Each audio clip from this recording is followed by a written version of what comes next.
Hi guys, kamusta po kayo? Ako po pala si Russell. Tara samahan niyo ulit akong gumawa ng gold suns arrangement sa bahay ng aming customer. Medyo nabubulol ang person.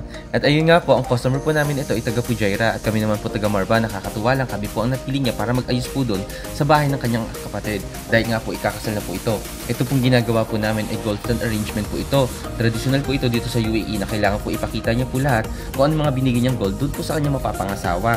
Lahat ng kamag-anak po kasi ay dadalaw po dito. Artificial flower po ang ginamit namin po dito na kailangan po ito ng mga 2 weeks. Sila na nag-provide ng stand at saka ng table po na yan. At ang nakakatuwa po dyan, kasama kong mahal kong asawa sa pag-aayos ng aking bulaklak. Ay ito nga po, sabi ko kasi sa kanya, samahan niya ako para may idea po siya kung ano po yung ginagawa ko pa nag-outside po. Nakakatuwa pa dyan, tinulungan niya ako at dinouble check yung mga ginagawa ko para daw panatiling malinis at maayos ang aming ginagawa for the satisfaction of our customer. At ito po pala ang final look ng aming ginawa. Pasensya nyo na, medyo nabubulol po ang person.